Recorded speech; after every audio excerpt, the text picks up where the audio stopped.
El sabor amargo del café matutino se intensificó de manera extraña justo antes de que mi mundo se desplomara para siempre. Me llamo Ernesto Santiago. Tengo 57 años y hasta hace 30 segundos creía que mi hija Elena era incapaz de hacernos daño. Ahora, mientras el veneno comenzaba a quemar mi garganta y veía a mi esposa Carmen retorcerse junto a mí, entendí que había criado a un monstruo. Elena había llegado temprano esa mañana de sábado, como hacía ocasionalmente desde que se mudó de la casa familiar hace 2 años. «Buenos días, papá, mamá», había dicho con esa sonrisa que ahora reconocía como pura actuación. «Les traje café especial de esa cafetería francesa que tanto les gusta». Carmen y yo habíamos recibido las tazas con gratitud. Elena siempre había sido atenta con estos pequeños gestos, o eso pensábamos. Nos sentamos en la sala, como cada mañana de fin de semana, Elena charlando animadamente sobre su trabajo en la agencia inmobiliaria, sus planes para el futuro, lo mucho que nos amaba. El primer sorbo fue normal, el segundo, ligeramente amargo. En el tercero, reconocí el sabor metálico inconfundible que había aprendido a identificar durante mis años como químico farmacéutico. Arsénico. Mi propia hija nos había servido arsénico en el café. Mi corazón se aceleró, pero mi mente se mantuvo fría. Miré a Carmen por encima de mi taza, y en sus ojos vi el mismo reconocimiento horrorizado. Ella también lo había identificado. 25 años de matrimonio nos habían dado una comunicación silenciosa que Elena nunca podría comprender. Carmen tosió ligeramente, una señal acordada entre nosotros desde hacía décadas para cuando necesitábamos hablar en privado. Pero esta vez, la tos era también genuina. El veneno estaba haciendo efecto. «¿Se sienten bien?», preguntó Elena con preocupación falsa, inclinándose hacia adelante con interés que ahora parecía depredador. «Se ven un poco pálidos». «Estamos perfectamente», mentí, sintiendo cómo el ardor en mi estómago se intensificaba. Carmen se llevó la mano al pecho, actuando como si le faltara el aire. Sus 20 años como enfermera le habían enseñado exactamente cómo simular los síntomas de envenenamiento por arsénico. Elena nos observaba con una intensidad que me heló la sangre. No era la mirada de una hija preocupada por sus padres enfermos. Era la mirada de alguien esperando resultados, calculando tiempos, midiendo la efectividad de su plan. «Tal vez deberían recostarse», sugirió, pero había algo en su tono que sonaba más como una orden que como una sugerencia. «Yo me quedo aquí para cuidarlos». Carmen comenzó a convulsionar ligeramente, sus años de experiencia médica haciendo que la actuación fuera completamente convincente. Yo me uní a la performance, dejándome caer de la silla al suelo, retorciéndome como si el dolor fuera insoportable. Elena se acercó rápidamente, pero no para ayudarnos. Se arrodilló junto a nosotros, revisando nuestros pulsos con dedos fríos y calculadores. Sus manos no temblaban, no había lágrimas en sus ojos, solo había satisfacción. «Shh, ya va a pasar», murmuró, como si fuéramos niños teniendo una pesadilla. «Solo relájense, todo va a estar bien pronto». Desde mi posición en el suelo, con los ojos entrecerrados fingiendo estar semiconsciente, la vi levantarse y dirigirse directamente hacia el escritorio de mi estudio. No se dirigió hacia el teléfono para llamar una ambulancia. No gritó pidiendo ayuda. Se dirigió hacia nuestros documentos personales como si hubiera estado esperando este momento durante meses. Carmen yacía a mi lado, su respiración controlada para parecer laboriosa, pero manteniéndose consciente. En sus ojos vi la misma pregunta que me torturaba a mí. ¿Cómo habíamos llegado a este punto? ¿En qué momento nuestra hija, la niña que habíamos criado con tanto amor, se había convertido en alguien capaz de asesinarnos? Elena regresó con una carpeta llena de documentos. Nuestros testamentos, las escrituras de la casa, los documentos de nuestras cuentas bancarias, las pólizas de seguro de vida. Lo había planeado todo meticulosamente. Sabía exactamente dónde encontrar cada papel que necesitaba. Se sentó en el sofá, ignorando completamente nuestros cuerpos moribundos en el suelo, y comenzó a revisar los documentos con la eficiencia de alguien que había estado preparándose para este momento. Sacó su teléfono y empezó a tomar fotografías de páginas específicas, enfocándose en firmas, números de cuenta, beneficiarios. Perfecto. La escuché murmurar mientras fotografiaba nuestro testamento. Todo está exactamente como pensé. Mi estómago se revolvió, y no solo por el veneno. Elena había estado planeando nuestra muerte durante mucho tiempo. Había estudiado nuestros documentos legales, había calculado cuánto heredaría, había preparado cada detalle de este momento. Carmen se movió ligeramente a mi lado, acercando su boca a mi oído. Su voz fue apenas un susurro, tan baja que Elena no podría escucharla desde el sofá. «Ernesto», murmuró, «hay algo que nunca te dije sobre Elena. Algo terrible». Sus palabras me helaron más que el veneno en mis venas. ¿Qué podría ser más terrible que descubrir que nuestra hija había intentado matarnos? ¿Qué? Susurré de vuelta, manteniendo los ojos cerrados para que Elena no se diera cuenta de que estábamos conscientes. «Elena no es nuestra hija», murmuró Carmen, cada palabra como una daga en mi corazón. «Nunca lo fue». El mundo se detuvo. El dolor del veneno en mi estómago se volvió insignificante comparado con el shock de esas 5 palabras. Elena no era nuestra hija. Pero eso significaba que... «Te explico después», susurró Carmen, viendo la confusión en mis ojos. «Pero Ernesto, si no es nuestra hija, entonces todo esto es mucho peor de lo que pensamos». Elena siguió revisando documentos, completamente ajena a la conversación susurrada que estaba cambiando mi comprensión de toda mi vida. Durante 25 años había creído que era el padre de esta mujer. Había trabajado incansablemente para darle la mejor educación, las mejores oportunidades, todo el amor que un padre puede dar. Y ahora descubría que no solo había intentado asesinarme, sino que ni siquiera era quien yo pensaba que era. ¿Papá?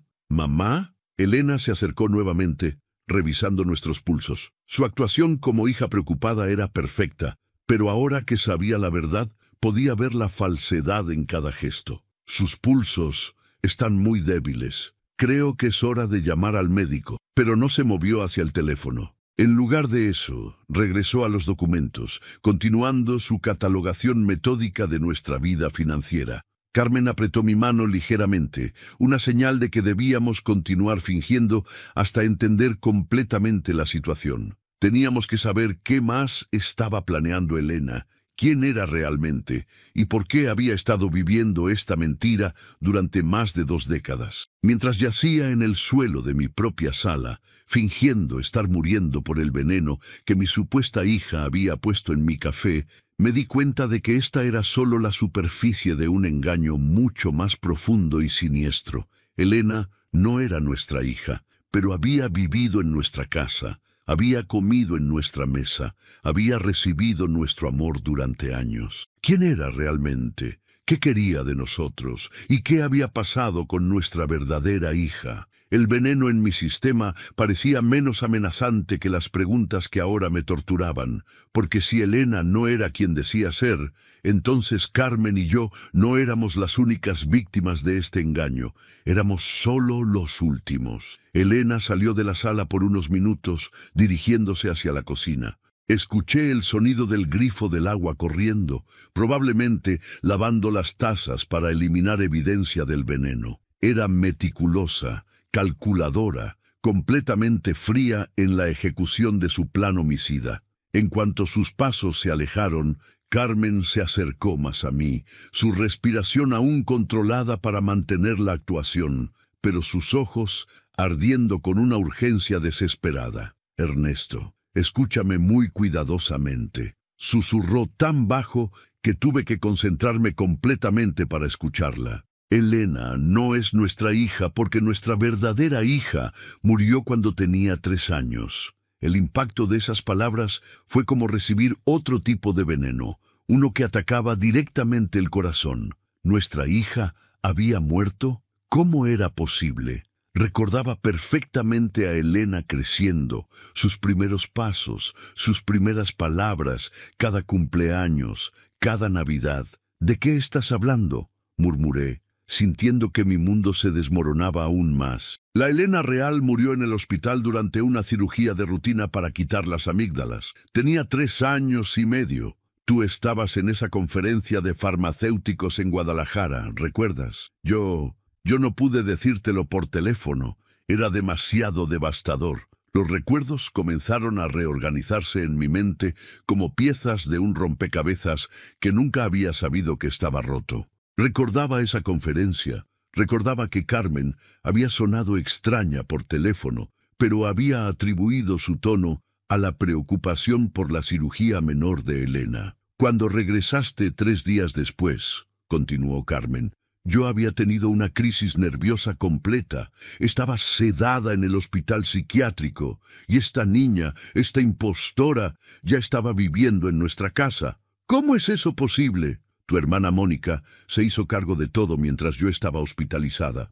Ella dijo que había encontrado a Elena perdida en el hospital, que al parecer se había confundido después de la cirugía. Todos los doctores y enfermeras estaban tan alterados por el caos de esos días que nadie cuestionó su historia. Mónica, mi hermana mayor, que siempre había sido manipuladora, siempre había tenido sus propias agendas. Pero esto era más allá de cualquier cosa que pudiera haber imaginado. Cuando salí del hospital psiquiátrico 2 semanas después, Carmen continuó, tú ya habías reconectado con Elena. Ella sabía cosas sobre nuestra familia, sobre nuestra casa, sobre rutinas que solo nuestra verdadera hija habría sabido. Yo estaba tan medicada, tan confundida, que comencé a dudar de mi propia memoria. Los pasos de Elena regresaron de la cocina. Carmen inmediatamente volvió a su actuación de estar agonizando, pero no antes de susurrar una última revelación devastadora. Ernesto, he pasado 20 años investigando en secreto. Elena no es solo una impostora, es una asesina serial que ha estado matando padres adoptivos por herencias durante décadas. El mundo se volvió completamente surreal. No solo habíamos perdido a nuestra verdadera hija sin saberlo, sino que habíamos estado viviendo con una asesina que había perfeccionado el arte de infiltrarse en familias para matarlas y robar sus fortunas. Elena regresó con una toalla húmeda, arrodillándose junto a nosotros con una actuación perfecta de hija angustiada. Papá, mamá, voy a llamar a la ambulancia ahora. Sus pulsos están cada vez más débiles. Pero de nuevo, no se movió hacia el teléfono. En lugar de eso, continuó revisando documentos, esta vez enfocándose en nuestras pólizas de seguro de vida. 2 millones de pesos cada uno,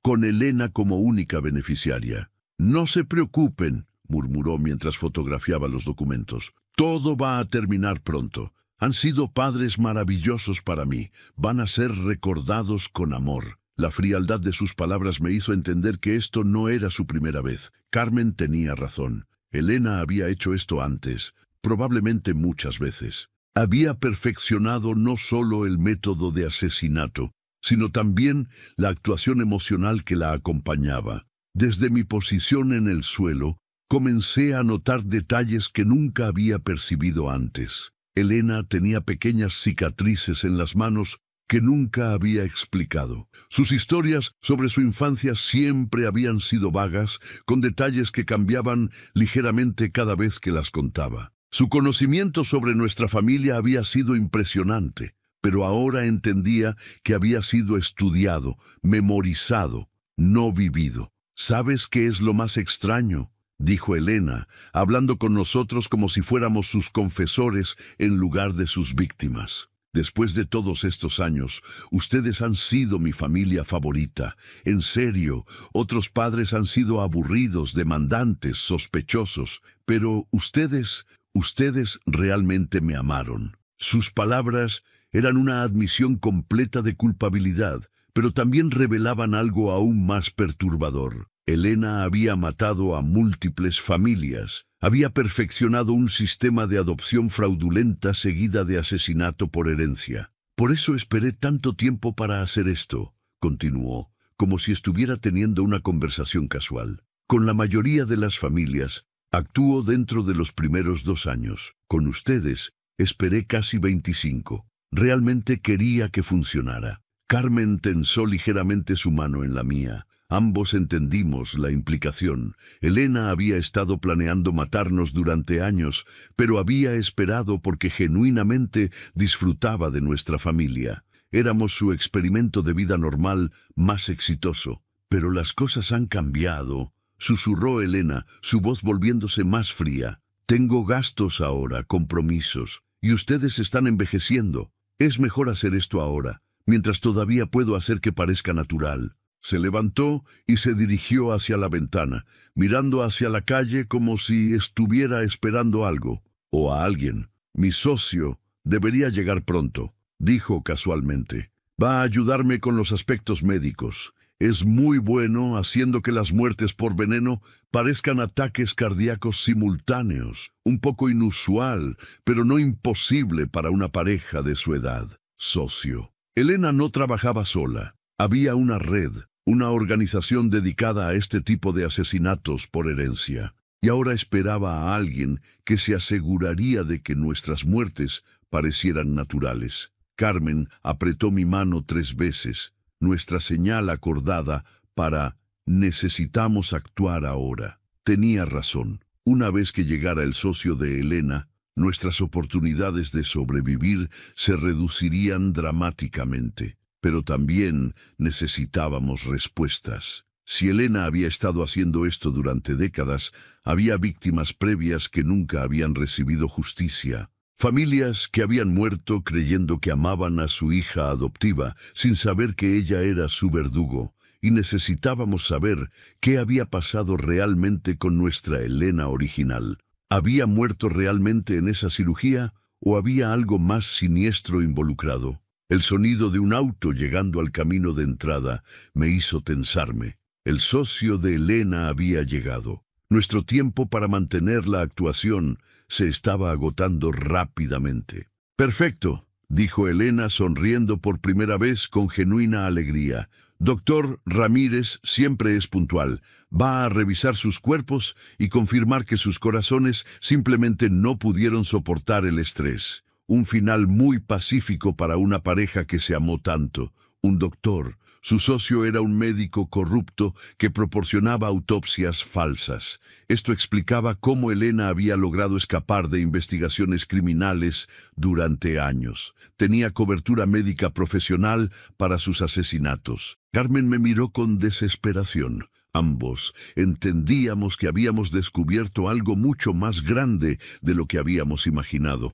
Elena no era solo una asesina individual, era parte de una red criminal sofisticada que se especializaba en asesinatos por herencia con cobertura médica, y ahora éramos los siguientes en su lista. Mientras Elena abría la puerta para recibir a su cómplice, mi mente se sumergió involuntariamente en los recuerdos de los últimos 25 años, ahora teñidos con la horrible verdad que Carmen había revelado. Cada momento feliz con Elena se había convertido en una mentira, cada abrazo en una actuación, cada «te amo, papá» en una manipulación calculada. Recordé el día que supuestamente regresé de aquella conferencia en Guadalajara. Carmen había estado extrañamente callada, sedada con medicamentos que yo había asumido eran para la ansiedad postoperatoria de Elena. Mi hermana Mónica había estado ahí, controlando la situación con una eficiencia que en ese momento había admirado, pero que ahora entendía como siniestra. Elena está muy confundida por la anestesia, me había dicho Mónica. Los doctores dicen que es normal, pero va a necesitar mucha paciencia para recordar rutinas familiares. Y efectivamente, Elena había estado confundida. No recordaba dónde guardábamos ciertos juguetes. Parecía no reconocer algunas de sus canciones favoritas.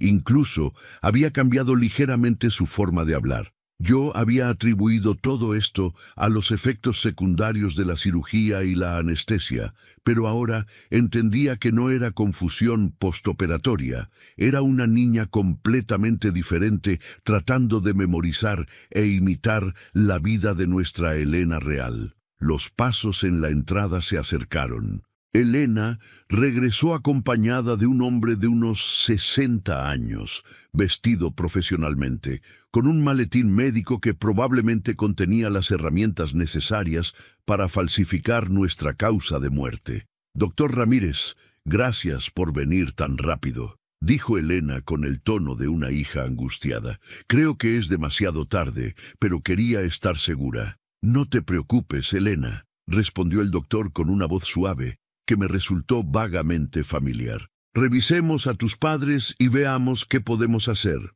El doctor Ramírez se arrodilló junto a nosotros, revisando nuestros pulsos con manos expertas, pero no era una revisión médica genuina, era una evaluación de cuán convincentemente estábamos fingiendo estar moribundos. «Sus pulsos están muy débiles», anunció para beneficio de Elena. «Me temo que han sufrido ataques cardíacos simultáneos. Es raro, pero puede ocurrir en parejas que han estado casadas tanto tiempo. El estrés emocional de ver a su pareja en crisis puede desencadenar una reacción similar». Era una explicación perfectamente plausible que cualquier forense aceptaría sin cuestionamiento. El doctor Ramírez era claramente un experto en crear causas de muerte creíbles para asesinatos por envenenamiento. «¿Hay algo que puedas hacer?», preguntó Elena, manteniendo su actuación hasta el final. «Me temo que no, querida. Llegamos demasiado tarde, pero puedo asegurarte que no sufrieron. Los ataques cardíacos simultáneos generalmente son rápidos e indoloros». Carmen apretó mi mano ligeramente. Ambos entendimos que necesitábamos actuar pronto. Una vez que el doctor Ramírez comenzara a preparar los certificados de defunción falsos, sería casi imposible revertir la situación. Pero también necesitábamos escuchar más. Si íbamos a exponer esta red criminal, necesitábamos evidencia de su operación completa. «¿Cuánto tiempo necesitas para preparar todo?», preguntó Elena. «Dame 20 minutos para hacer las anotaciones necesarias y preparar los certificados. Después puedes llamar a la funeraria. Recomiendo santos y hijos, como siempre. Ellos no hacen preguntas incómodas, como siempre». Esta confirmaba que habían hecho esto múltiples veces antes. Había una rutina establecida, una red de cómplices que incluía funerarias que no investigaban demasiado profundamente las causas de muerte. «Doctor Ramírez», dijo Elena mientras él preparaba su maletín, «¿has sabido algo de Mónica últimamente?» «Mónica, mi hermana, estaba involucrada en esto. No solo había facilitado la sustitución de Elena hace 25 años, sino que aparentemente era parte activa de esta red criminal». «Mónica está manejando el caso de los Herrera en Puebla», respondió el doctor casualmente. «Una situación muy similar a esta. Padres adoptivos mayores, herencia sustancial, muerte súbita por causas naturales. Los Herrera. Había más víctimas en este momento. Elena y su red estaban operando en múltiples ciudades simultáneamente, matando familias por sus herencias con la cobertura de un médico corrupto y funerarias cómplices». «¿Y la nueva candidata que encontraste en Monterrey?», preguntó Elena. «Ah, sí, los Vázquez, familia perfecta. Sin hijos biológicos, gran casa, negocios prósperos. Mónica ya está trabajando en los documentos de adopción falsificados. La nueva hija debería estar instalada con ellos dentro de 2 semanas. Era una operación industrial. Elena, Mónica, el doctor Ramírez y probablemente otros habían creado un sistema para identificar familias vulnerables sin hijos, infiltrar falsas hijas adoptivas y después de años de establecer confianza y ser incluidas en testamentos, asesinar a los padres adoptivos por herencias. «¿Cuántas familias estamos manejando actualmente?», preguntó Elena mientras organizaba nuestros documentos. «Incluyendo a ustedes, 7 casos activos en diferentes etapas, 3 en fase de infiltración, 2 en fase de establecimiento y 2 listos para completación. 7 familias». En este momento había 7 familias siendo manipuladas por esta red, con padres amorosos que no tenían idea de que sus hijas adoptivas estaban planeando asesinarlos. Carmen me apretó la mano con más fuerza. Su indignación era palpable.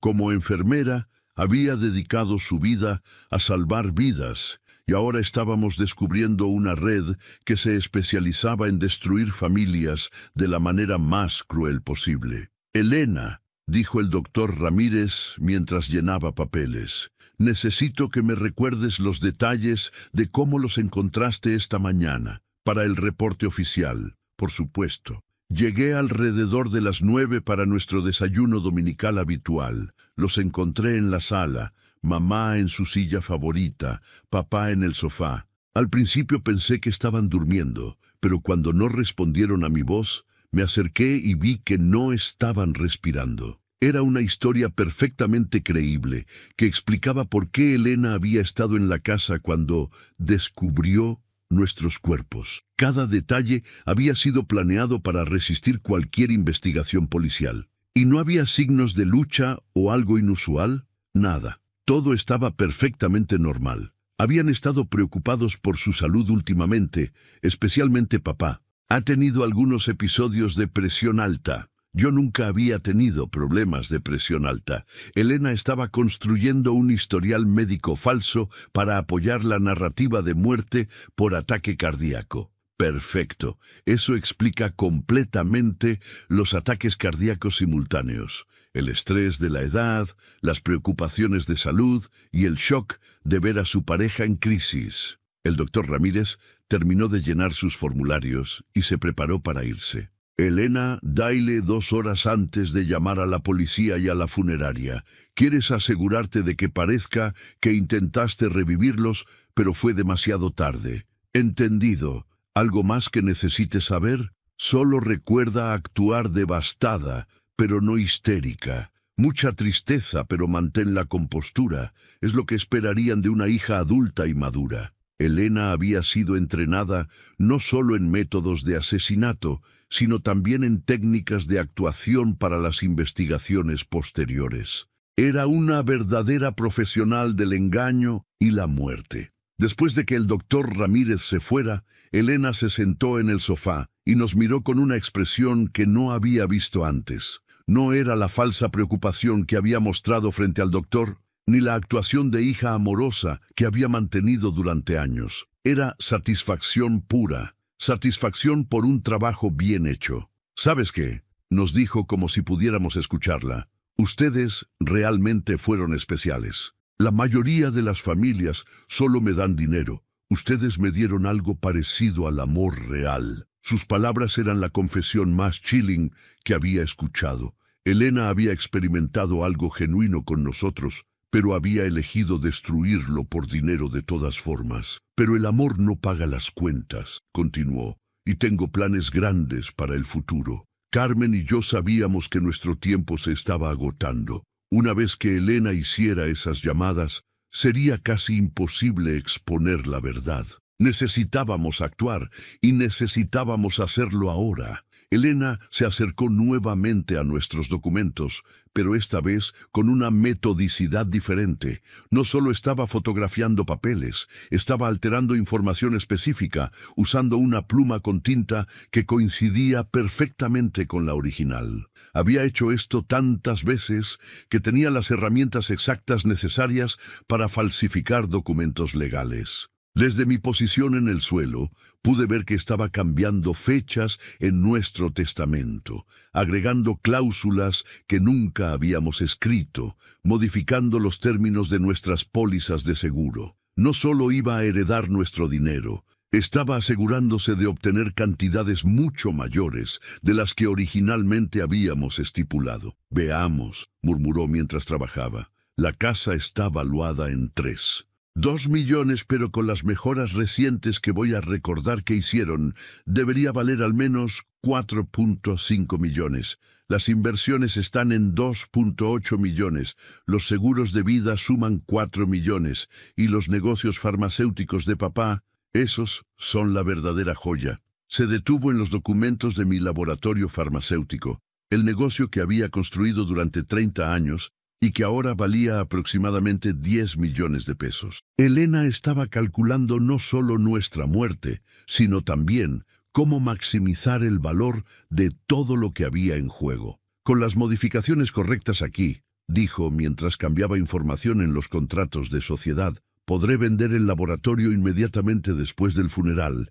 Los competidores de papá han estado preguntando sobre adquisiciones durante años. Elena había estado estudiando mi negocio, identificando compradores potenciales, preparándose para liquidar todo lo que habíamos construido durante décadas. No solo era una asesina, era una analista financiera que había convertido el asesinato por herencia en una ciencia exacta. Mi teléfono sonó desde la mesa de centro. Elena lo revisó y sonrió. Ah, perfecto timing. Es el señor Morales de Farmacéuticas Continental, probablemente llamando por la reunión que papá tenía programada para mañana. Contestó mi teléfono con una voz quebrada por las lágrimas que sonaba completamente auténtica. «Señor Morales, habla Elena Santiago. Sí, soy la hija de Ernesto. Me temo que tengo noticias terribles». Su voz se quebró convincentemente. «Papá y mamá han muerto esta mañana. Ataques cardíacos simultáneos. Sí, fue muy súbito. Por supuesto, entiendo que tenían negocios pendientes. No se preocupe. Voy a honrar todos los compromisos de papá». Estaba usando nuestra muerte para acelerar negociaciones comerciales. Elena había convertido nuestro asesinato en una oportunidad de negocios inmediata. De hecho, señor Morales, papá me había comentado que usted estaba interesado en adquirir el laboratorio. Sí, entiendo que es un momento difícil para discutir esto, pero francamente necesito liquidar los activos lo más pronto posible. Los gastos funerarios, los impuestos hereditarios. ¿Sería posible reunirnos esta semana? Carmen me apretó la mano con fuerza. Ambos entendíamos que Elena había estado preparando esta transición durante meses, posiblemente años. No solo había planeado nuestro asesinato, había identificado compradores para cada asset que poseeríamos, había calculado el mejor timing para las ventas, había desarrollado estrategias para maximizar sus ganancias. Después de colgar, Elena regresó a los documentos con energía renovada. Sacó una laptop que reconocí como una que había tomado prestada de mi oficina hace varios meses, supuestamente para un proyecto de trabajo. Ahora entendía que la había estado usando para investigar nuestra situación financiera. «A ver», murmuró mientras abría archivos que claramente había estado preparando durante meses. Los contactos de los abogados de papá, los contadores, los agentes de bienes raíces, todos van a necesitar notificación oficial de la muerte y transferencia de autoridad legal hacia mí. Tenía listas completas de todos nuestros contactos profesionales, con notas sobre cómo manejar a cada uno. Elena había estado estudiando nuestra red de negocios como un depredador estudia el territorio de su presa. El señor Vega, el abogado principal, va a ser el más difícil, continuó mientras revisaba sus notas. Es muy meticuloso, va a querer ver certificados de defunción originales, va a insistir en periodos de espera, pero con el doctor Ramírez manejando la documentación médica no debería haber problemas. Elena había identificado a cada persona que podría crear obstáculos para su herencia y había desarrollado estrategias específicas para manejarlos. Esto no era improvisación, era el resultado de años de planificación meticulosa. Su teléfono vibró con un mensaje de texto. Lo revisó y sonrió. «Mónica confirma que los Herrera en Puebla están listos para mañana. ¡Qué eficiente es mi tía!». Mónica iba a asesinar a otra familia mañana. En este momento, había padres en Puebla que no sabían que tenían menos de 24 horas de vida, que su hija adoptiva estaba preparando veneno para su café matutino, exactamente como Elena había hecho con nosotros. «¿Y los Vázquez en Monterrey?», escribió Elena en respuesta. La respuesta llegó inmediatamente. Instalación completa. María ya está llamándolos papá y mamá. Estimamos 18 meses antes de completación. 18 meses. Los Vázquez tenían 18 meses para amar a su nueva hija antes de que ella los asesinara por herencia. Elena había reducido el amor familiar a una línea de tiempo comercial. Carmen se movió ligeramente, llamando mi atención hacia la ventana. Un auto de policía había pasado lentamente por nuestra calle, como parte de una ronda de patrullaje normal. Elena no lo había notado, pero Carmen y yo entendimos que teníamos una oportunidad. Si pudiéramos crear suficiente ruido para atraer la atención del oficial, si pudiéramos hacer que regresara a investigar, podríamos exponer toda la operación. Pero tendríamos que actuar de manera que Elena no tuviera tiempo para destruir la evidencia o escapar. Elena guardó cuidadosamente todos los documentos modificados en un portafolio que había traído consigo. No era casualidad. Había venido preparada no solo para asesinarnos, sino para manejar toda la logística post-mortem inmediatamente. Bueno, nos dijo como si pudiéramos escucharla. Ha sido un placer ser su hija durante todos estos años. Ustedes realmente me dieron una vida hermosa.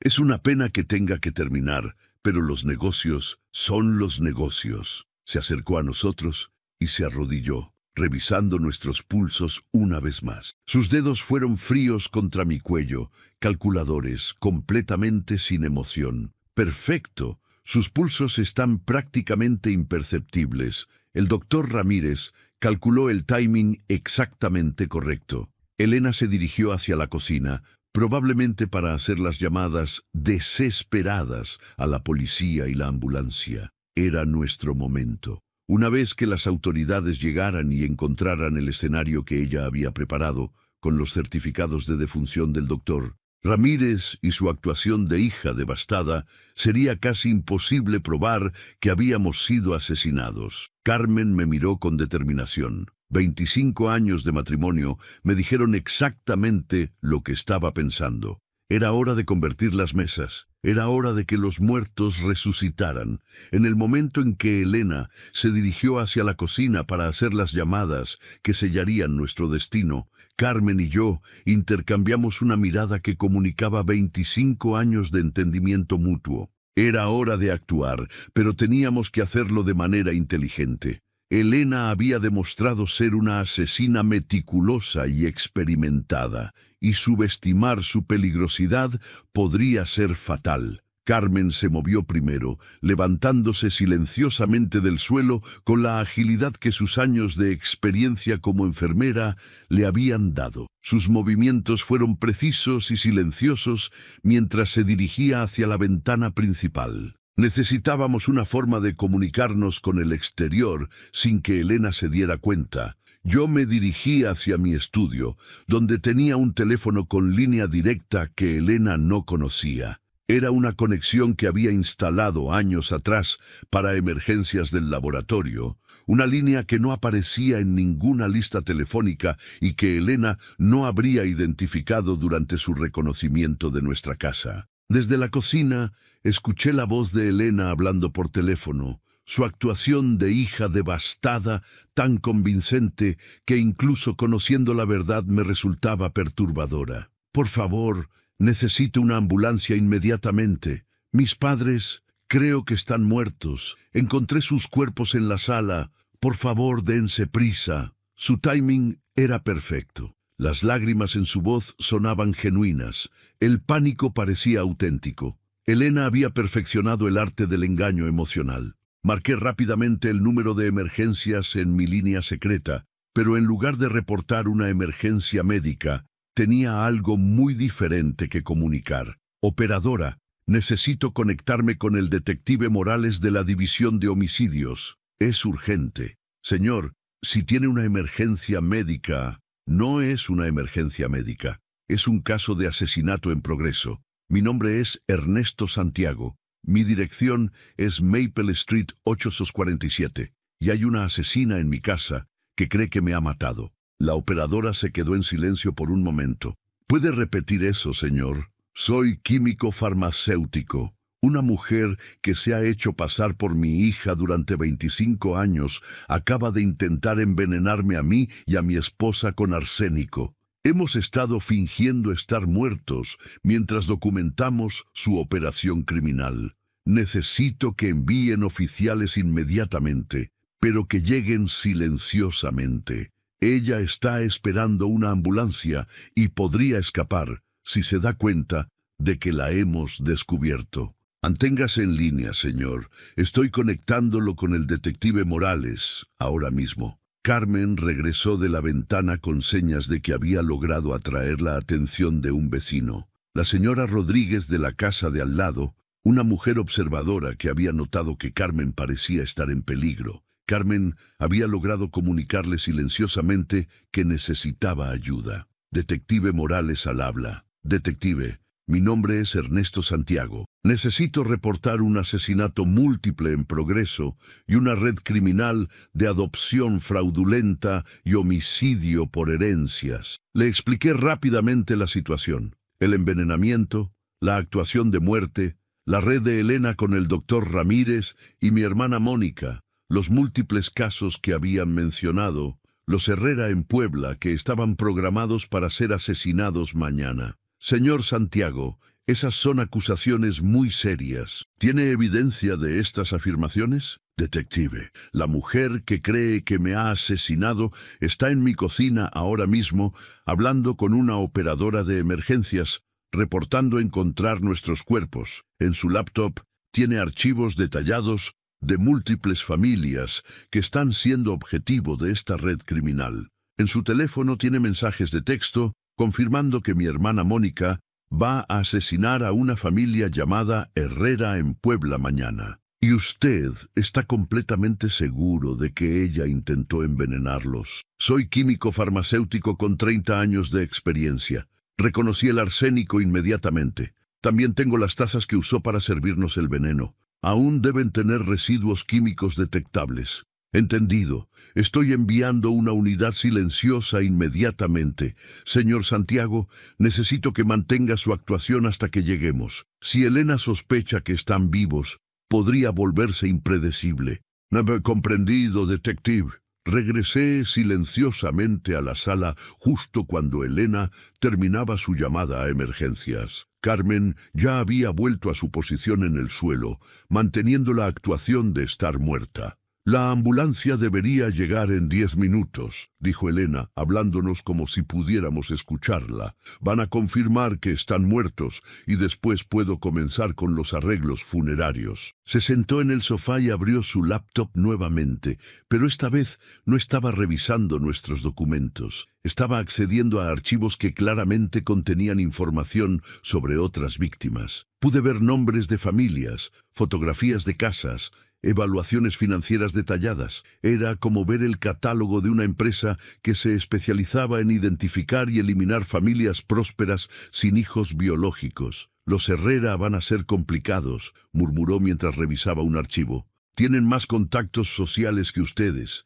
Mónica va a tener que ser extra cuidadosa con la coartada. Elena abrió un programa de chat encriptado en su laptop. Inmediatamente aparecieron varios contactos en línea. Mónica, el doctor Ramírez y varios otros nombres que no reconocí. Completado M847, escribió Elena. Estimando liquidación total de activos en 72 horas.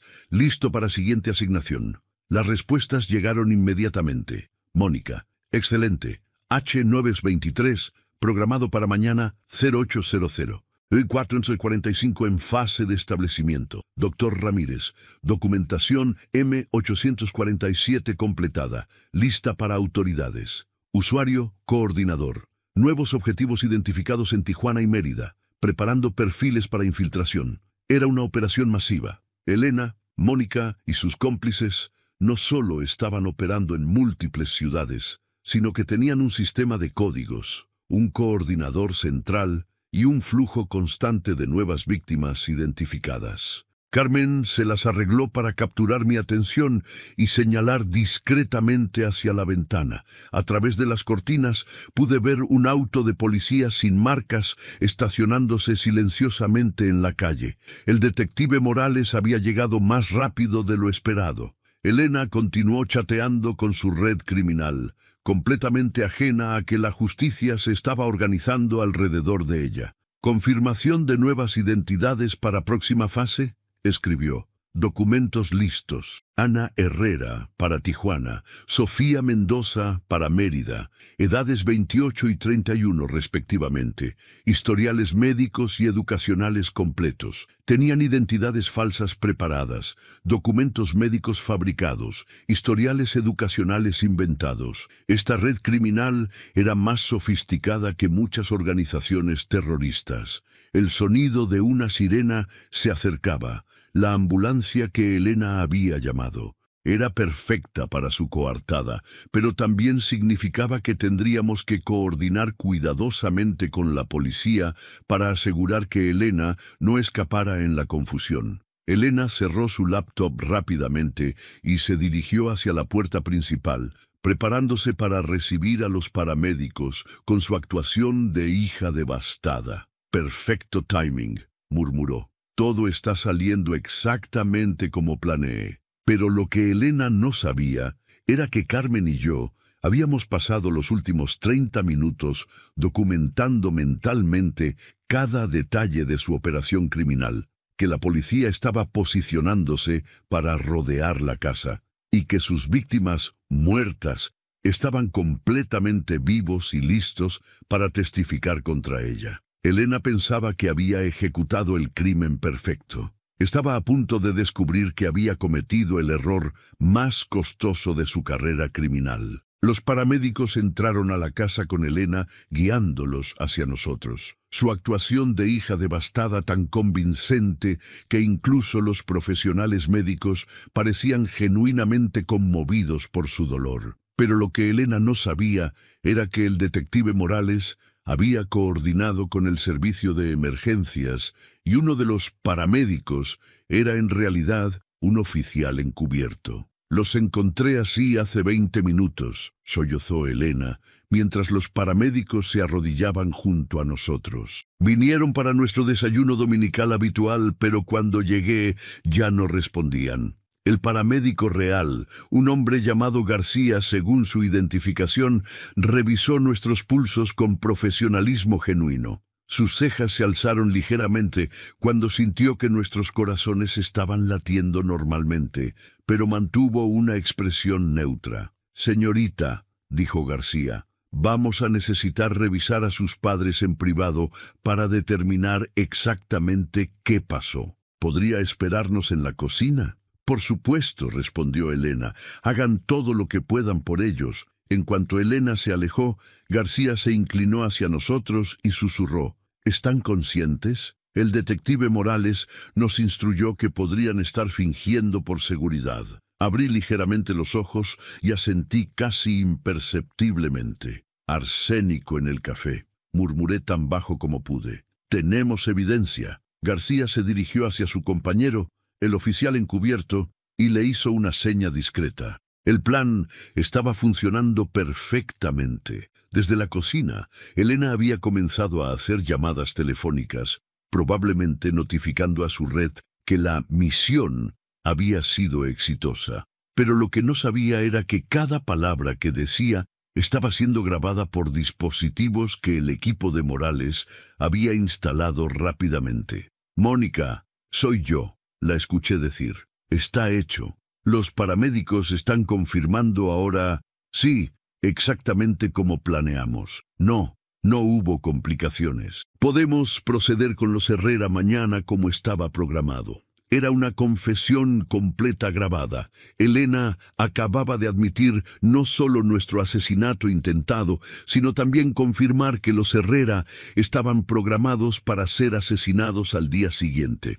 El detective Morales apareció silenciosamente en la puerta trasera, acompañado por varios oficiales. Carmen y yo nos incorporamos lentamente, manteniendo nuestros movimientos al mínimo para evitar hacer ruido. «¿Están heridos?», susurró Morales. «Tomamos muy poco veneno», respondí en voz baja. Reconocí el arsénico inmediatamente y fingimos beber más de lo que realmente consumimos. «¿Tienen las tazas?». Carmen señaló hacia la cocina. Ella las lavó, pero probablemente no lo suficientemente bien. Deberían quedar residuos detectables. Morales asignó oficiales para asegurar la evidencia física, mientras él se concentraba en la coordinación del arresto. Señor Santiago, necesitamos que continúen fingiendo estar muertos hasta que hayamos rodeado completamente la casa. Si Elena sospecha algo, podría activar protocolos de emergencia con su red. Tenía razón. Si Elena se daba cuenta de que había sido descubierta, podría advertir a Mónica y al doctor Ramírez, permitiendo que escaparan. Necesitábamos capturar a toda la red simultáneamente. ¿Han identificado todas las víctimas potenciales?, preguntó Carmen. Basándonos en la información que nos proporcionó, hemos alertado a las autoridades en Puebla, Monterrey, Tijuana y Mérida. Los Herrera están siendo trasladados a seguridad protectora en este momento. Una pequeña satisfacción me llenó al saber que al menos habíamos salvado a los Herrera. Pero todavía había múltiples familias en peligro y Elena tenía información sobre todas ellas. Elena regresó de la cocina justo cuando García, el paramédico, se preparaba para dar su diagnóstico oficial. «Señorita Santiago», dijo García con tono sombrío, «me temo que sus padres han sufrido paros cardíacos masivos simultáneos. Es muy inusual, pero puede ocurrir en parejas que han estado casadas mucho tiempo». «¿No hay nada que puedan hacer?», preguntó Elena, su actuación todavía perfecta. «Me temo que llegamos demasiado tarde. Van a necesitar contactar con una funeraria». Elena asintió solemnemente. «¿Necesitan que firme algo?» «Algunos formularios básicos, pero primero vamos a necesitar información médica sobre sus padres. ¿Tenían alguna condición cardíaca preexistente?». Era una pregunta diseñada para que Elena construyera más mentiras que podrían ser usadas contra ella en el juicio. «Papá había estado teniendo problemas de presión arterial», mintió Elena sin vacilación. «Y mamá había estado muy estresada últimamente por las finanzas familiares». Más mentiras documentadas. Elena estaba construyendo una narrativa falsa completa para explicar nuestras muertes, sin saber que cada palabra estaba siendo grabada. «¿Y usted es la única heredera?». «Sí, soy hija única. Mis padres nunca tuvieron otros hijos». La ironía de esa declaración me golpeó como un martillo. Elena era técnicamente correcta. Carmen y yo nunca tuvimos otros hijos después de que nuestra Elena real muriera. Pero ella no era nuestra hija, y esa mentira había sido la base de 25 años de engaño. El detective Morales apareció en la puerta principal, mostrando su identificación. «Señorita Santiago, soy el detective Morales de homicidios. Rutinariamente investigamos todas las muertes súbitas. ¿Podríamos hablar?». Elena pareció ligeramente nerviosa por primera vez, pero mantuvo su compostura. «Por supuesto, detective, haré todo lo que pueda para ayudar. ¿Podría contarme exactamente qué pasó esta mañana?». Elena repitió su historia preparada. Llegada para el desayuno dominical, encontrar nuestros cuerpos, llamar inmediatamente a emergencias. Cada detalle había sido ensayado, cada emoción cuidadosamente modulada. «¿Y usted vive aquí con sus padres?». «No, tengo mi propio apartamento, pero vengo cada domingo para desayunar. Es una tradición familiar que hemos mantenido durante años». «¿Nota algo inusual en la casa? ¿Algo fuera de lugar?». Elena miró alrededor teatralmente. «Todo parece normal. Mamá siempre mantenía la casa perfectamente ordenada». «¿Y el café que están bebiendo esta mañana?». Por primera vez, Elena vaciló casi imperceptiblemente. «¿El café? Veo tazas en la mesa de centro. ¿Bebieron café juntos?». Sí, les traje café especial de esa cafetería francesa que les gustaba. Pensé que sería un regalo agradable». «¿De qué cafetería exactamente?». Elena no tenía respuesta para eso, porque nunca había comprado café. Había preparado el veneno en casa y lo había servido en tazas regulares. La Petite France, creo que se llama». Morales asintió como si estuviera tomando notas rutinarias. «¿Y usted también bebió de ese café?». «No, yo no tomo cafeína. Problemas estomacales». Cada pregunta estaba revelando inconsistencias en la historia de Elena. Morales estaba construyendo metódicamente un caso contra ella usando sus propias mentiras. «Señorita Santiago, vamos a necesitar que venga a la estación para una declaración formal». Es procedimiento estándar en casos de muerte súbita. Por supuesto, respondió Elena. ¿Puedo arreglar algunas cosas aquí primero? Me temo que la casa va a necesitar ser procesada como escena del crimen hasta que completemos nuestra investigación. Elena se tensó visiblemente. Escena del crimen. Pero ustedes dijeron que fueron ataques cardíacos. Es procedimiento estándar para todas las muertes inexplicadas, mintió Morales suavemente. Elena sabía que su laptop contenía evidencia incriminatoria de toda su red criminal. Si la policía procesaba la casa, encontrarían todo: los archivos de víctimas, las comunicaciones con su red, los documentos falsificados. «Detective», dijo Elena intentando mantener la calma, ¿sería posible que esperáramos hasta mañana? Este ha sido un día tan traumático. Me temo que no podemos esperar. La evidencia necesita ser preservada inmediatamente. Elena miró hacia su laptop en la mesa, después hacia la puerta, calculando sus opciones. Carmen y yo podíamos ver las ruedas girando en su mente, evaluando si podía escapar o si debía intentar destruir la evidencia. Lo que Elena no sabía era que la casa ya estaba completamente rodeada, que cada escape estaba bloqueado y que sus víctimas muertas estaban esperando el momento perfecto para levantarse y confrontarla con la verdad. El momento de la verdad había llegado. El detective Morales me dio una señal discreta y lentamente Carmen y yo comenzamos a incorporarnos del suelo. Elena estaba de espaldas, mirando nerviosamente hacia su laptop, sin darse cuenta de que sus víctimas, muertas, estaban regresando a la vida. ¿Sabes qué es lo más irónico de todo esto, Elena?, dije con voz clara y fuerte. Elena se giró bruscamente, su rostro transformándose de ansiedad a shock absoluto al verme de pie, completamente vivo. Carmen se levantó junto a mí y por primera vez en 25 años vi terror genuino en los ojos de Elena. ¿Cómo? Ustedes estaban muertos. Yo revisé sus pulsos, tartamudeó, retrocediendo hacia la pared. Lo irónico, continué acercándome a ella, es que has estado viviendo en la casa de un químico farmacéutico durante 25 años y nunca se te ocurrió que podría reconocer arsénico en mi café. Carmen se unió a la confrontación, su voz temblando de rabia contenida durante décadas. ¿Dónde está nuestra verdadera hija, Elena? ¿Qué le pasó a nuestra Elena real? Los oficiales que habían estado esperando afuera entraron rápidamente, rodeando a Elena antes de que pudiera intentar escapar. Pero ella parecía demasiado shock para moverse. Ustedes no pueden estar vivos», susurró. Calculé la dosis perfectamente. 30 miligramos de arsénico para cada uno. Eso debería haber sido suficiente. ¿Para matarnos? Sí, respondí. Pero no tomamos suficiente. Fingimos beber mientras tú no estabas mirando. Derramamos la mayor parte en las plantas. Elena miró hacia las plantas de interior de Carmen, que efectivamente estaban comenzando a mostrar signos de envenenamiento por arsénico. Era evidencia adicional de su crimen. «Detective Morales», dije, «Elena acaba de confesar haber calculado 30 miligramos de arsénico para cada uno de nosotros. Eso es admisión directa de intento de homicidio». Morales se acercó a Elena con las esposas en la mano. «Elena Santiago está arrestada por intento de asesinato en primer grado, conspiración criminal y fraude de identidad».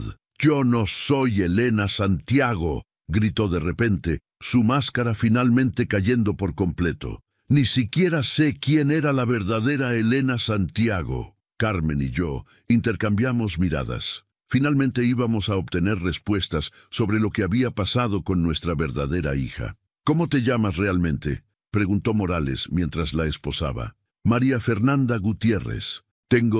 Tenía 32 años y he estado haciendo esto durante 15 años. 32 años.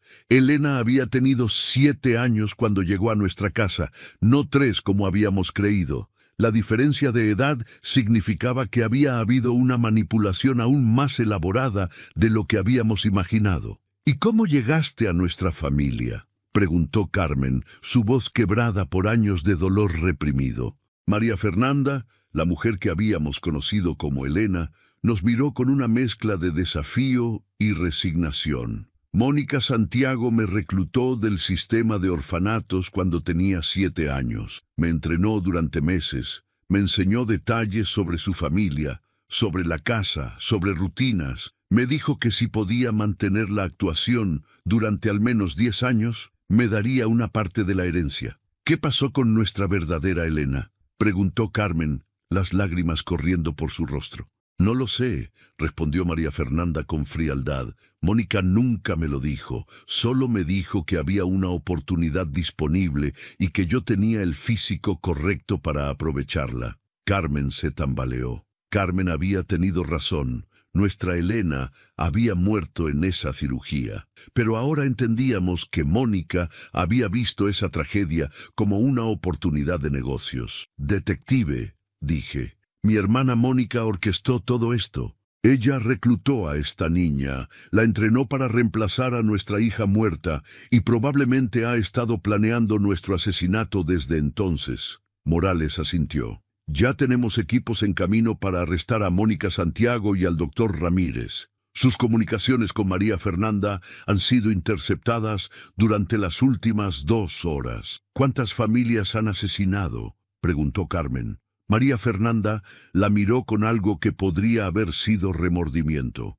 Ustedes habrían sido la 6ª familia. Mónica maneja otras operaciones similares con diferentes reclutas. En total, probablemente unas 20 familias durante los últimos 10 años. 20 familias. 40 padres que habían muerto creyendo que amaban a su hija adoptiva, sin saber que habían sido asesinados por ella. ¿Por qué esperaste tanto tiempo con nosotros?, preguntó Carmen. Al principio era solo trabajo, pero ustedes realmente me trataron como familia. Me dieron algo que nunca había tenido. Amor genuino. Su voz se quebró ligeramente. Seguí posponiendo la finalización porque no quería que terminara. Pero finalmente decidiste que el dinero era más importante que el amor, dije, sintiendo una mezcla de tristeza y ira. Mónica comenzó a presionarme. Dijo que estaba volviéndome demasiado emocional, que estaba perdiendo el foco. Tengo deudas con personas muy peligrosas. Necesitaba el dinero. El detective Morales intervino. María Fernanda, si coopera completamente con nuestra investigación, si nos ayuda a localizar e identificar a todas las víctimas, podríamos considerar reducir algunos de los cargos. ¿Qué quieren saber? Todo. Los nombres reales de todas las víctimas, las ubicaciones de todas las operaciones activas, los nombres de todos los cómplices, los métodos utilizados, todo. María Fernanda miró hacia su laptop. Todo está ahí. Archivos de cada familia, comunicaciones con la red, planes para operaciones futuras. Mónica es muy organizada con la documentación. Morales asignó técnicos para procesar la laptop inmediatamente. En pocas horas, tendrían evidencia suficiente para desmantelar completamente la red criminal e identificar a todas las víctimas. ¿Hay otras familias en peligro inmediato, además de los Herrera?, preguntó Morales. Los Vázquez en Monterrey. La infiltración fue hace 2 meses. María está programada para acelerar el proceso porque descubrieron algunas inconsistencias en su historia. Morales inmediatamente radió instrucciones para proteger a los Vázquez. Carmen se acercó a María Fernanda, mirándola directamente a los ojos. Durante 25 años, te amé como a mi propia hija. Te di todo lo que tenía para dar. ¿Alguna vez sentiste algo real por nosotros? ¿O todo fue actuación? María Fernanda bajó la mirada. Al principio era actuación, pero sí. Después de unos años, comencé a sentir algo real. Ustedes fueron los únicos padres que realmente tuve. Por eso fue tan difícil hacer esto. Pero lo hiciste de todas formas, dije. Lo hice de todas formas. Carmen se dio vuelta, incapaz de mirar más a la mujer que había sido tanto nuestra salvación emocional como nuestra destrucción planificada.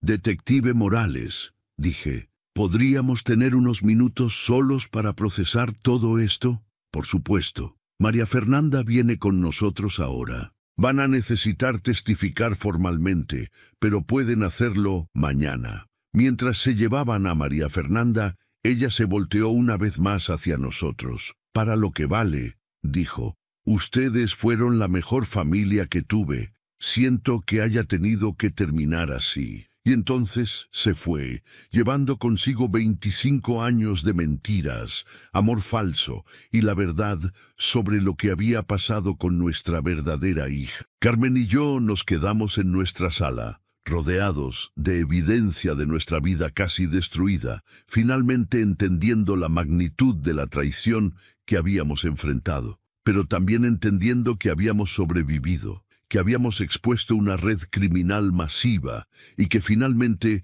teníamos respuestas sobre el destino de nuestra Elena real. Era un final agridulce para una pesadilla que había durado más de 2 décadas. Los siguientes días fueron un torbellino de declaraciones policiales, entrevistas con fiscales y la gradual revelación de la magnitud completa de la red criminal que habíamos ayudado a exponer. Carmen y yo nos convertimos en testigos clave en lo que los medios de comunicación comenzaron a llamar la red de asesinatos familiares más sofisticada en la historia de México. El detective Morales nos visitó regularmente con actualizaciones sobre la investigación. La laptop de María Fernanda había revelado una operación que se extendía a 8 estados diferentes, con más de 30 víctimas confirmadas durante la última década. Su hermana Mónica era la coordinadora principal, nos explicó Morales durante una de sus visitas. Manejaba el reclutamiento de huérfanos, el entrenamiento en actuación e infiltración,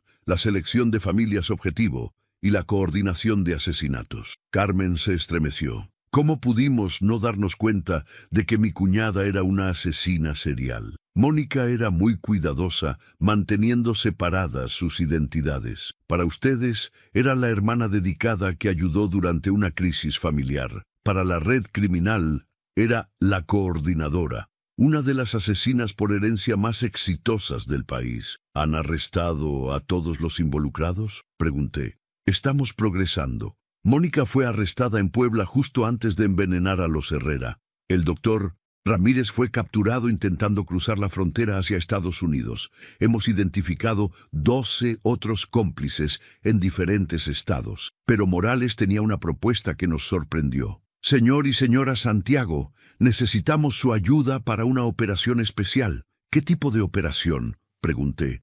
María Fernanda mencionó que hay al menos 5 operaciones activas donde familias están viviendo con asesinas infiltradas que todavía no saben que la red ha sido expuesta.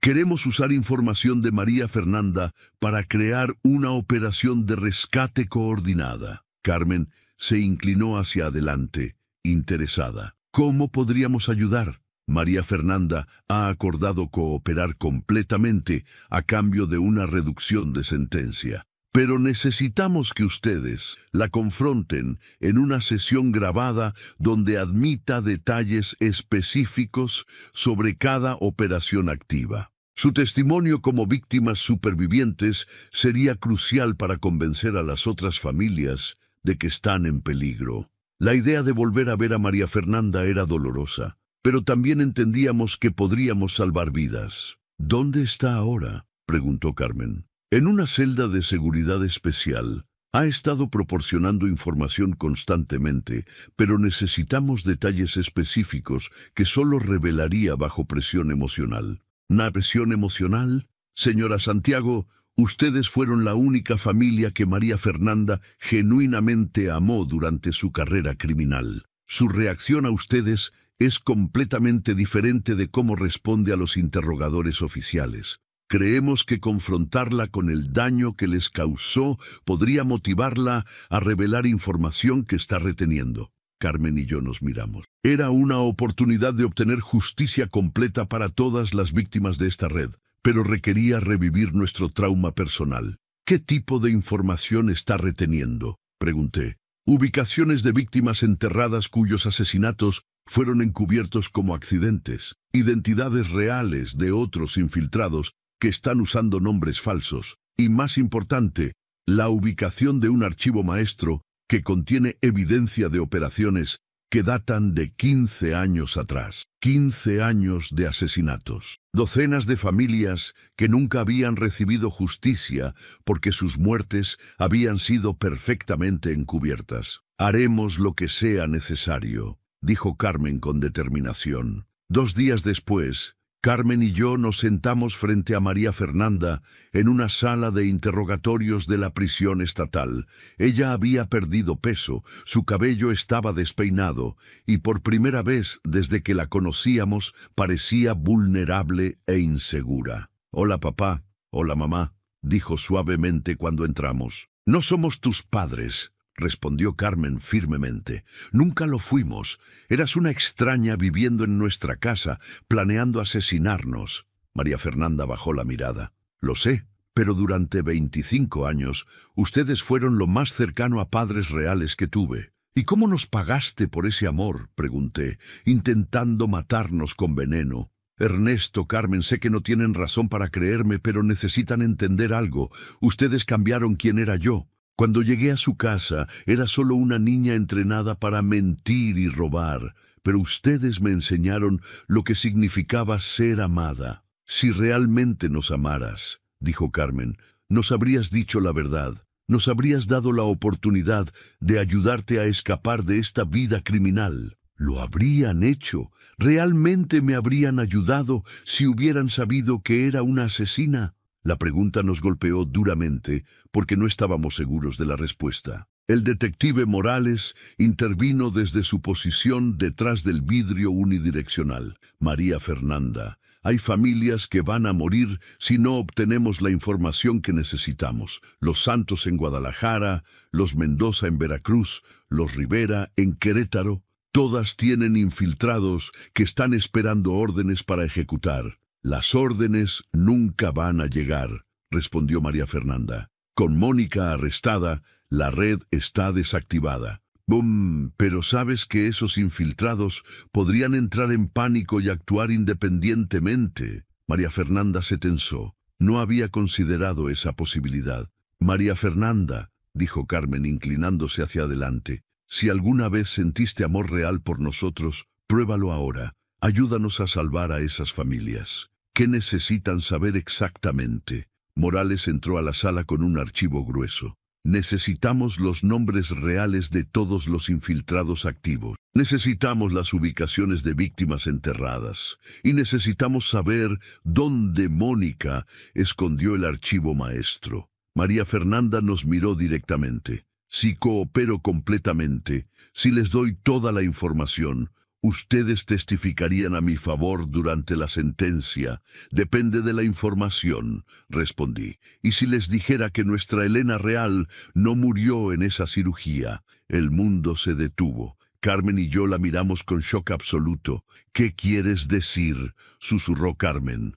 «Mónica la secuestró del hospital. Elena está viva, pero ha estado siendo criada por otra familia que no sabe que es secuestrada». Carmen comenzó a llorar. Nuestra hija estaba viva. Después de 25 años de luto, descubríamos que Elena había estado viva todo este tiempo. «¿Dónde está?», preguntó Carmen desesperadamente.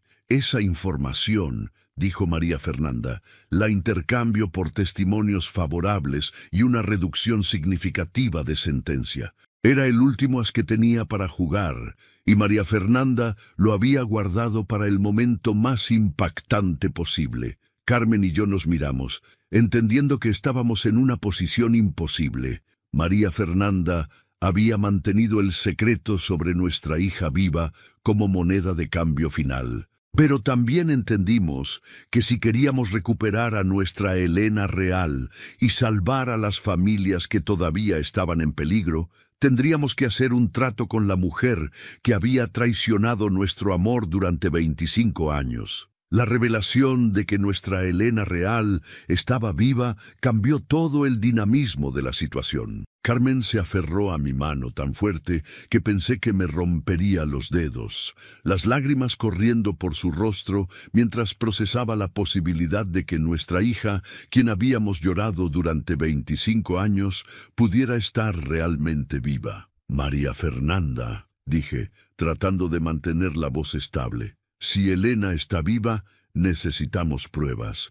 No vamos a hacer tratos basados en promesas vacías. María Fernanda sonrió ligeramente, la primera sonrisa genuina que le habíamos visto desde su arresto. Mónica documentaba todo meticulosamente. Hay fotografías de Elena creciendo con la familia Ruiz en Oaxaca. Se llama Andrea Ruiz ahora y tiene 28 años. Está casada, tiene 2 hijos pequeños y trabaja como maestra de primaria. Carmen sollozó audiblemente. Has estado viendo fotografías de nuestra hija durante años y nunca nos dijiste. Las órdenes de Mónica fueron específicas. Nunca revelar información sobre hermanos secuestrados a menos que fuera absolutamente necesario para la supervivencia de la operación. ¿Hermanos secuestrados?, preguntó el detective Morales, tomando notas rápidamente. ¿Plural?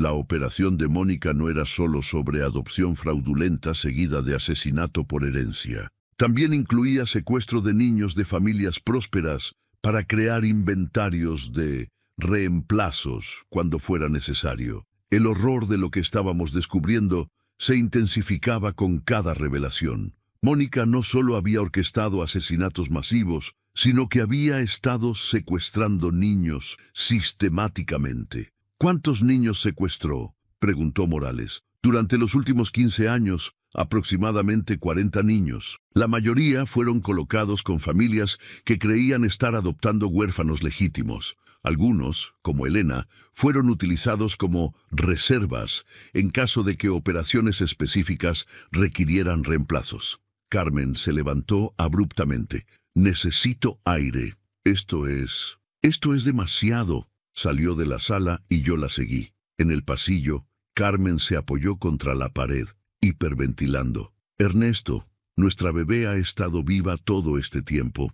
Tiene una familia, hijos, una vida completa que construyó sin nosotros. Carmen, vamos a encontrarla. Vamos a conocer a nuestros nietos. Va a haber tiempo para recuperar la relación. Pero, ¿y si ella no quiere conocernos? ¿Y si los Ruiz son mejores padres de lo que nosotros fuimos? ¿Y si disrumpir su vida le causa más daño que beneficio? Eran preguntas válidas que no tenía respuesta, pero sabíamos que necesitábamos intentar reunirnos con Elena, sin importar cuán complicado fuera. Regresamos a la sala donde María Fernanda esperaba pacientemente.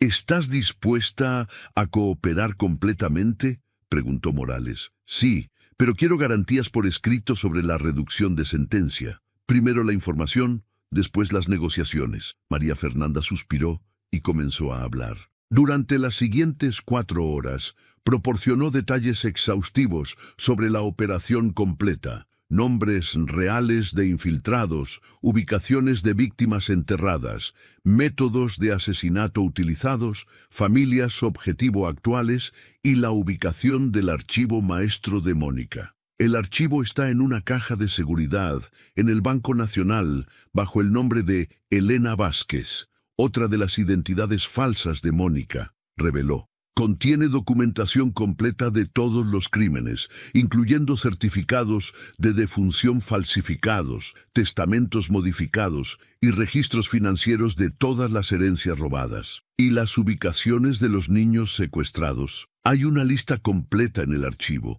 Mónica mantenía registros detallados porque algunos niños eventualmente serían utilizados para operaciones futuras cuando fueran mayores. Era información suficiente para desmantelar completamente la red y potencialmente reunir docenas de niños secuestrados con sus familias biológicas. María Fernanda, dijo Carmen, ¿por qué decides cooperar ahora? ¿Realmente es solo por la reducción de sentencia? María Fernanda la miró directamente. Carmen, durante 25 años ustedes me dieron algo que nunca había tenido. Amor incondicional. Incluso sabiendo lo que soy, incluso después de que intenté matarlos, ustedes están aquí tratando de salvar a otras familias. Eso no responde mi pregunta. Estoy cooperando porque finalmente entiendo lo que significa realmente amar a alguien. Ustedes me enseñaron eso. Y si el amor real significa sacrificar por el bienestar de otros, entonces quiero hacer lo correcto por primera vez en mi vida. Incluso si eso significa pasar décadas en prisión, incluso si eso significa nunca salir de prisión. Carmen se quedó en silencio por un largo momento, estudiando el rostro de María Fernanda. ¿Sabes qué es lo más trágico de toda esta situación?, dijo Carmen finalmente. ¿Qué? Si hubieras venido a nosotros hace años y nos hubieras dicho la verdad sobre quién eras, sobre Elena, sobre Mónica, te habríamos ayudado, te habríamos protegido, te habríamos dado una vida real fuera de esta red criminal. María Fernanda comenzó a llorar. Lo sé, lo he sabido durante años, pero estaba demasiado asustada, demasiado acostumbrada a mentir. Y Mónica siempre me recordaba que ustedes me rechazarían si supieran la verdad. Mónica estaba equivocada, dije. El amor real no es condicional. Lo sé ahora, pero es demasiado tarde para mí. El detective Morales interrumpió el momento emotivo. Señor y señora Santiago, con la información que María Fernanda ha proporcionado, podemos comenzar operaciones de rescate inmediatamente. ¿Están listos para ayudarnos a contactar a su hija real? Carmen y yo nos miramos. Después de 25 años, finalmente íbamos a reunirnos con Elena, pero también íbamos a tener que explicarle que toda su vida había sido construida sobre una mentira, que había sido secuestrada, que tenía padres biológicos que nunca habían dejado de amarla. «Estamos listos», dijo Carmen. «Una cosa más», dijo María Fernanda cuando nos preparábamos para salir. «Elena, la Elena real. Ella tiene una marca de nacimiento en forma de mariposa en su hombro derecho. Cuando la vean, sabrán inmediatamente que es su hija». Carmen sollozó nuevamente. Elena había tenido esa marca de nacimiento.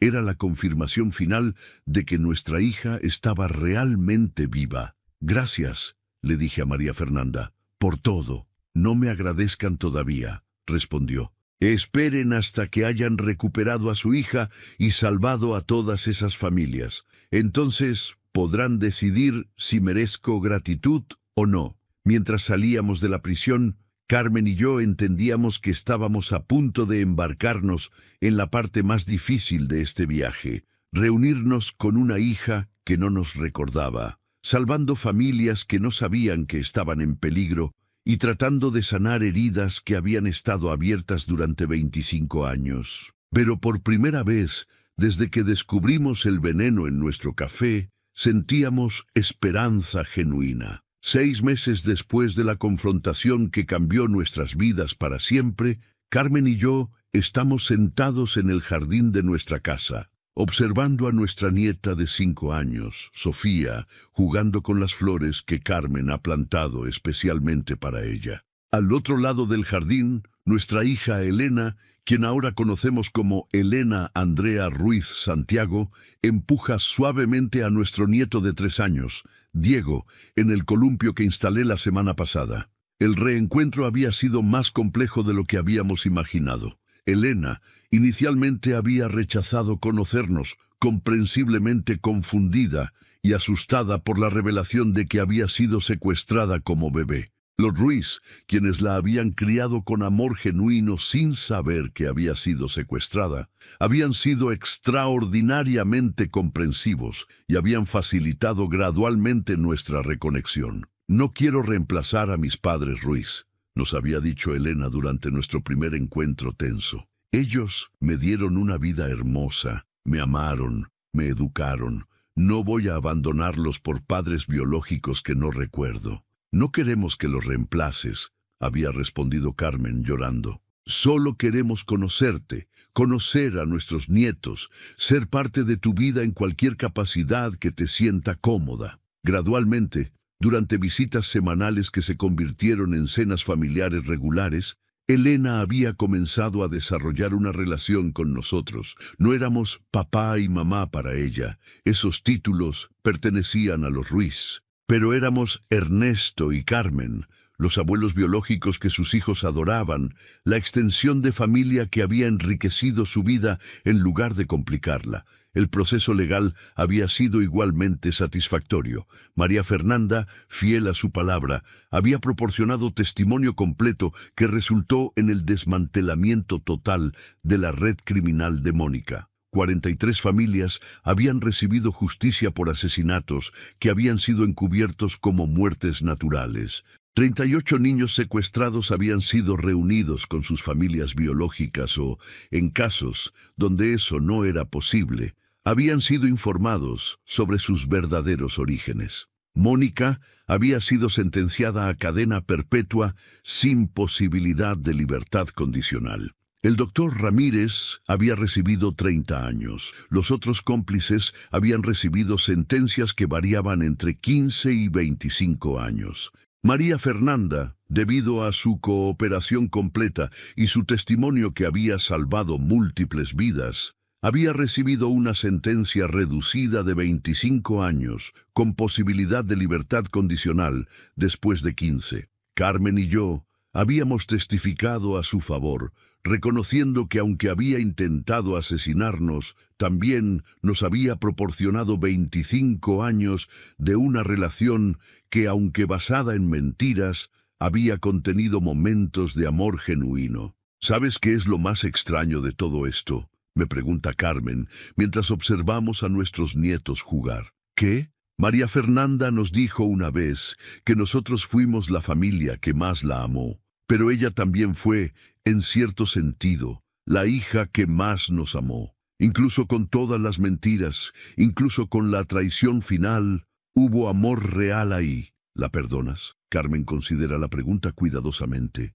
No perdono lo que intentó hacernos, pero entiendo que era una niña traumatizada, que fue entrenada para ser una asesina, y al final, cuando importó, eligió hacer lo correcto. Elena se acerca a nosotros, cargando a Diego, quien se había cansado de jugar. ¿De qué están hablando?, pregunta, estableciéndose en una silla junto a nosotros. Sobre justicia, respondo. Sobre cómo a veces la venganza perfecta no es destruir a alguien, sino salvarlo. ¿Se refieren a María Fernanda? Carmen asiente. Podríamos haber testificado para que recibiera cadena perpetua. Podríamos haber buscado la pena de muerte, pero al final, ayudarla a encontrar redención se sintió como la respuesta correcta. Elena, que había luchado con sus propios sentimientos sobre María Fernanda, asiente pensativamente. Es extraño pensar que si ella no hubiera intentado envenenarlos, nunca me habrían encontrado. La vida tiene formas misteriosas de corregir errores pasados. Digo, mirando a mis nietos que ahora están persiguiendo mariposas entre las flores de Carmen. Mi teléfono suena. Es el detective Morales, quien se ha convertido en amigo durante estos meses. Ernesto, tengo noticias interesantes. María Fernanda ha comenzado un programa en la prisión para ayudar a otros internos que fueron víctimas de tráfico humano durante su infancia.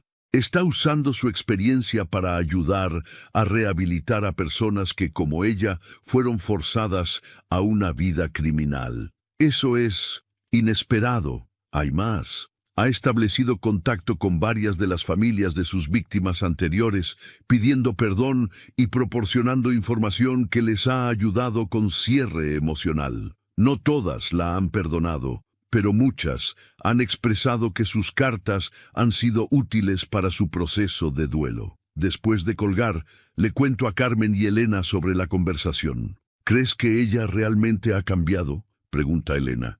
Creo que finalmente entendió lo que ustedes le enseñaron sobre el amor real, dice Carmen, y está tratando de vivir según esas lecciones, incluso desde la prisión. Sofía corre hacia nosotros con una mariposa que ha logrado atrapar suavemente en sus manos pequeñas.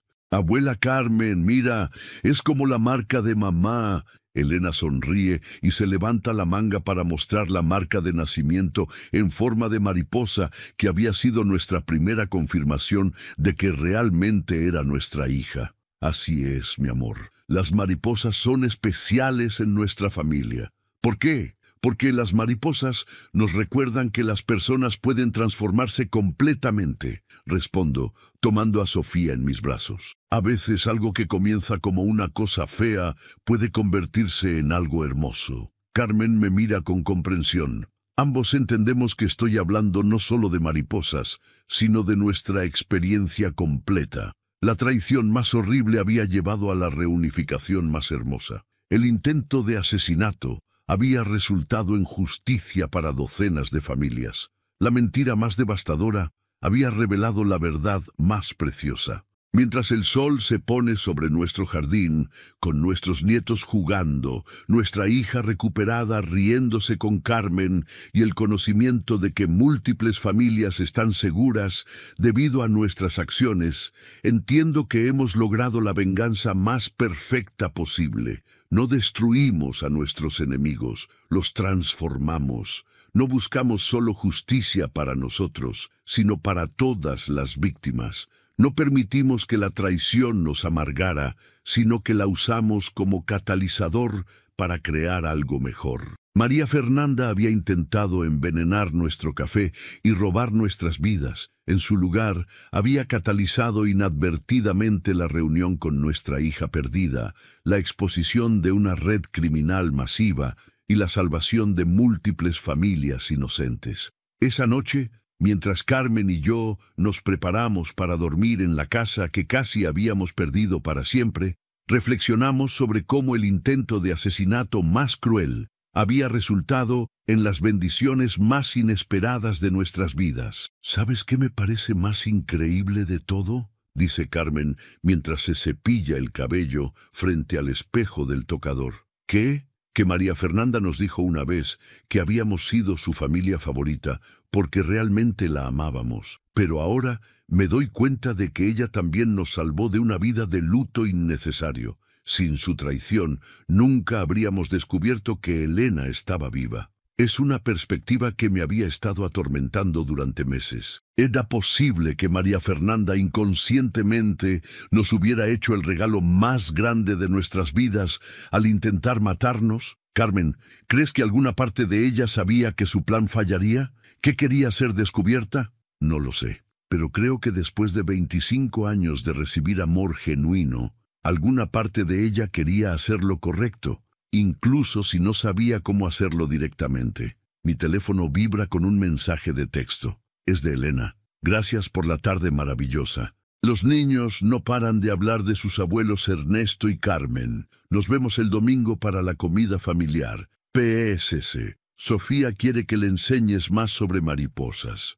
Carmen lee el mensaje por encima de mi hombro y sonríe. ¿Quién habría pensado que nuestros domingos familiares más felices llegarían después de los 57 años? ¿Y quién habría pensado que el café más amargo de nuestras vidas nos llevaría a la dulzura más grande? Recibimos una llamada inesperada. Es el director de la prisión estatal. Señor Santiago, siento molestarlos tan tarde. María Fernanda Gutiérrez ha solicitado verlos. Dice que tiene algo importante que contarles, algo que no pudo decir durante los interrogatorios oficiales. Carmen y yo intercambiamos miradas. Habían pasado 6 meses desde la última vez que vimos a María Fernanda. ¿Tiene idea de qué se trata?, pregunto. No específicamente, pero ha estado comportándose de manera muy diferente últimamente. Más reflexiva, más genuinamente arrepentida. Sus consejeros creen que ha tenido algún tipo de breakthrough emocional.